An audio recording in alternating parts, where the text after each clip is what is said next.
চলছে এসআইআর শুনানি, আর আপনারা জানেন যে তার মধ্যেই কিন্তু একাধিক অভিযোগ সামনে আসছে। আর এবার যে অভিযোগ উঠল উত্তর 24 পরগনার মোহনপুরের একটি শুনানি কেন্দ্রে এই আরোকে তৃণমূলের হুমকি দেবার অভিযোগ। ভাইরাল হলো সেই ভিডিও। আমি নিজে কানে শুনেছি, বলুন। আপনি শুনেছেন, আপনার কথা আপনি বলবেন, এবং আমিও বলে দেবো একজন গভর্নমেন্ট অফিসারকে প্রচন্ডভাবে থ্রেট করা হচ্ছে, যাতে হিয়ারিং না করতে পারে থ্রেট করা হচ্ছে। একজন গভর্নমেন্ট অফিসারকে ভীষণভাবে থ্রেট করা হচ্ছে। আমি পুলিশকে ফোন করছি, আমাকে প্রচন্ডভাবে থ্রেট করা হচ্ছে এবং বলা হচ্ছে আমি যাতে হিয়ারিং না করি।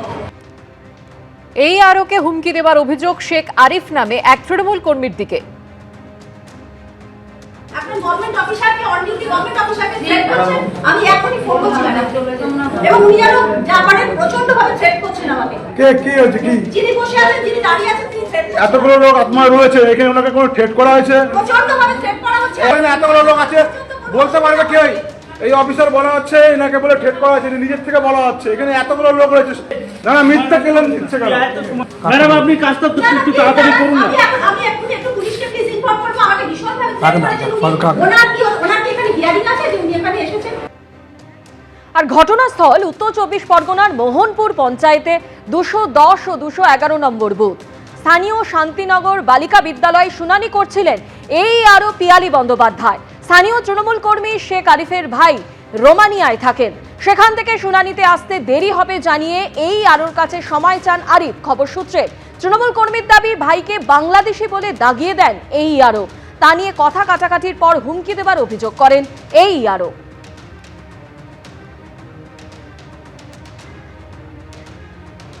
অভিযোগকারী এই আরো যখন হুমকির অভিযোগ তুলছেন, তখন অভিযুক্ত শেখ আরিফ বলছেন এমন কিছুই হয়নি। বিভিন্ন রকম থ্রেট করা হয়েছিল। এই পার্টির ভাবে থ্রেট, আই থিংক সো। পুলিশকে ফোন করেছিলাম। আমাদের কি করব, আমার খুব থ্রেট, প্রচন্ডভাবে থ্রেট করা হয়েছিল আমাকে। না, ওনাকে কোনো হুমকি দেওয়া হয়নি, একদম বাজে কথা বলেছেন। ওনাকে আরো ওখানে আরো স্যাররা ছিলেন ওনার পাশে, তাদের কাছে জিজ্ঞাসা করবেন, কে ওনাকে একদম হুমকি দেওয়া হয়নি। হুমকি দেওয়ার অভিযোগ অস্বীকার করে এই আরোর দিকেই পাল্টা অভিযোগের আঙুল তুলেছে তৃণমূল। প্রত্যেকে ওনার এগেনস্টে বিরক্ত, উনি এইরকম হ্যারাস করছেন বলে প্রত্যেককে হ্যারাস করছেন। ওনাকে কেউ হুমকি দেয়নি। পুলিশ ওখানে দাঁড়িয়েছিল, মাইক্রো অবজারভার ওখানে রয়েছে, সবাই কাজ করছিলেন। আমি তারপরে যখন যাই ওনাকে বলি যে আপনি মানুষের সাথে দুর্ব্যবহার করছেন কেন। এই আরোকে হুমকির অভিযোগ ঘিরে শুরু হয়েছে রাজনৈতিক চর্চা। তৃণমূল এটাকে অন্যায় বলে মনে করেন, এটাই তৃণমূলের কর্মসূচি। সাংবিধানিক প্রক্রিয়াকে, সাংবিধানিক সংস্থাকে, যুক্তরাষ্ট্রীয় ব্যবস্থাকে, সংসদীয় রাজনীতিকে বা রাজনৈতিক শিষ্টাচারকে সম্পূর্ণ অস্বীকার করা, সেটাকে কলুষিত করাই তো তৃণমূলের কর্মসূচি। আমরা রাজনৈতিক দল, আমাদের কাজ হচ্ছে যে ত্রুটিগুলো দেখব, সেগুলো তুলে ধরব। আর কমিশন একটা সংস্থা যেটা আমাদের ভারতের সংবিধান অনুযায়ী করে হওয়া হয়েছে, তাই তাদের কাজ থ্রেট করা নয়। এর আগে আপনারা জানেন যে গত বুধবারই তৃণমূলের প্রতিনিধি দলকে বার্তা দিয়েছে জাতীয় নির্বাচন কমিশন। খবর সূত্রে রাজ্যের শাসক দলের প্রতিনিধিদের স্পষ্ট জানিয়ে দেওয়া হয়, কমিশনের কর্মীদের যেন হুমকি না দেন তৃণমূলের জনপ্রতিনিধিরা। তৃণমূল কংগ্রেসকে তা নিশ্চিত করতে হবে। বিএলও, ইআরও, এই আরও বা পর্যবেক্ষকদের ভয় দেখানো কোনোভাবেই বরদাস্ত করা হবে না। দুষ্কৃতীরা আইন হাতে নিলে কড়া পদক্ষেপ করা হবে।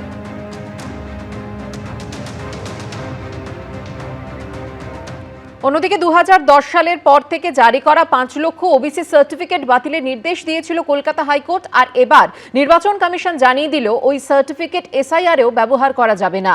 কমিশনের নতুন নির্দেশ নিয়ে শুরু হয়েছে রাজনৈতিক চর্চা। এসআইআর এর শুনানি পর্ব চলছে। এই পরিস্থিতিতে নির্বাচন কমিশন জানিয়ে দিল, এসআইআর এর প্রামাণ্য নথি হিসেবে 2010 সালের পর দেওয়া কোনো ওবিসি সার্টিফিকেট ব্যবহার করা যাবে না। তৃণমূলের সরকারের আমলে দেওয়া সমস্ত ওবিসি শংসাপত্র অবৈধ বলে জানিয়েছিল কলকাতা হাইকোর্ট। 2024-এর 22শে মে বিচারপতি তপব্রত চক্রবর্তী ও বিচারপতি রাজাশেখর মান্থার বেঞ্চ 2010 সাল থেকে দেওয়া সমস্ত ওবিসি সার্টিফিকেট বাতিলের নির্দেশ দেয়।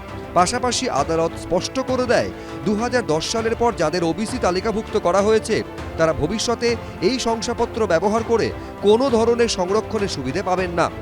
সেই রায় হাতিয়ার করে নতুন নির্দেশ দিল নির্বাচন কমিশন। কলকাতা হাইকোর্টের নির্দেশে বাতিল হওয়া সার্টিফিকেট এসআইআর এর জন্য ব্যবহার করা যাবে না। জেলা নির্বাচনী আধিকারিকদের একথা জানিয়ে দিল নির্বাচন কমিশন। ভারতের নির্বাচনী পরিকাঠামো বলে ইনক্লুসিভনেস হচ্ছে ভারতীয় গণতন্ত্রের মূল আধার। সেখানে এই নির্বাচন কমিশন কাজটা করতে চাইছি এক্সক্লুসিভনেসে, অর্থাৎ যত বেশি সংখ্যক মানুষকে ভোটারের আওতা থেকে বাদ দিয়ে দাও। এসআইআর একটা অসভ্যতামি ছাড়া কিছুই না। বিজেপির হয়ে দালালি করার জন্য নির্বাচন কমিশন এই কাজ করছে, তার বিভিন্ন অছিলায়। তারই একটা অজুহাত হচ্ছে এই ওবিসি সংক্রান্ত সার্টিফিকেট। এদের উদ্দেশ্য হচ্ছে সংখ্যালঘুদের হয়রানি করা, সংখ্যালঘুদের নাম বাতিল করা। তৃণমূল কংগ্রেস ওবিসির নামে একদল মুসলমান সম্প্রদায়ের লোককে ওবিসি বানিয়ে ঢুকিয়ে দিয়েছিল এবং তাদের রাতারাতি কার্ডও ইস্যু করে দিয়েছিল। কলকাতা হাইকোর্ট সেই তালিকা আগেই বাতিল করে দিয়েছিল। অতএব হাইকোর্ট যে পরিষ্কার আদেশ দিয়েছে ইলেকশন কমিশনকে, সেই আদেশ বর্ণে বর্ণে কার্যকর করার জন্য ইলেকশন কমিশন তৎপর রয়েছে এবং আমরা এই আদেশকে স্বাগত জানাচ্ছি। নির্বাচন কমিশনের নতুন নির্দেশিকা নিয়ে রাজনৈতিক আকচাকচি তুঙ্গে উঠেছে। রুমা পাল, সৌমিত্র রায়, শিবাশিস মৌলিকের রিপোর্ট, এবিপি আনন্দ। 2010 সালের পর থেকে জারি করা 5 লক্ষ ওবিসি সার্টিফিকেট বাতিলের নির্দেশ দিয়েছিল কলকাতা হাইকোর্ট। আর এবার নির্বাচন কমিশন জানিয়ে দিল ওই সার্টিফিকেট এসআইআরেও ব্যবহার করা যাবে না। কমিশনের নতুন নির্দেশ নিয়ে শুরু হয়েছে রাজনৈতিক তরজা। এসআইআর এর শুনানি পর্ব চলছে। এই পরিস্থিতিতে নির্বাচন কমিশন জানিয়ে দিল এসআইআর এর প্রামাণ্য নথি হিসেবে 2010 সালের পর দেওয়া কোনো ওবিসি সার্টিফিকেট ব্যবহার করা যাবে না। তৃণমূলের সরকারের আমলে দেওয়া সমস্ত ওবিসি শংসাপত্র অবৈধ বলে জানিয়েছিল কলকাতা হাইকোর্ট।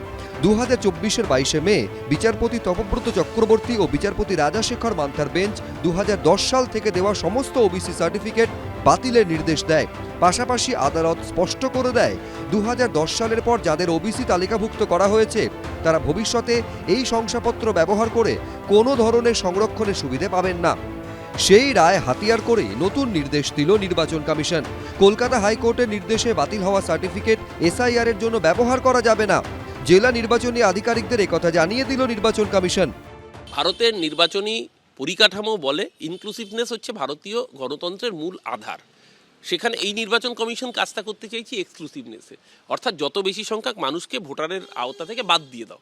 এসআইআর একটা অসভ্যতামি ছাড়া কিছুই না। বিজেপির হয়ে দালালি করার জন্য নির্বাচন কমিশন এই কাজ করছে, তার বিভিন্ন অছিলায়। তারই একটা অজুহাত হচ্ছে এই ওবিসি সংক্রান্ত সার্টিফিকেট। এদের উদ্দেশ্য হচ্ছে সংখ্যালঘুদের হয়রানি করা, সংখ্যালঘুদের নাম বাতিল করা। তৃণমূল কংগ্রেস ওবিসির নামে একদল মুসলমান সম্প্রদায়ের লোককে ওবিসি বানিয়ে ঢুকিয়ে দিয়েছিল এবং তাদের রাতারাতি কার্ডও ইস্যু করে দিয়েছিল।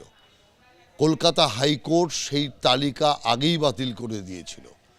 অতএব হাইকোর্ট যে পরিষ্কার আদেশ দিয়েছে ইলেকশন কমিশনকে, সেই আদেশ বর্ণে বর্ণে কার্যকর করার জন্য ইলেকশন কমিশন তৎপর রয়েছে এবং আমরা এই আদেশকে স্বাগত জানাচ্ছি। নির্বাচন কমিশনের নতুন নির্দেশিকা নিয়ে রাজনৈতিক আকচাকচি তুঙ্গে উঠেছে। রুমা পাল, সৌমিত্র রায়, শিবাশিস মৌলিকের রিপোর্ট, এবিপি আনন্দ। এবিপি আনন্দ, এগিয়ে থাকে, এগিয়ে রাখে।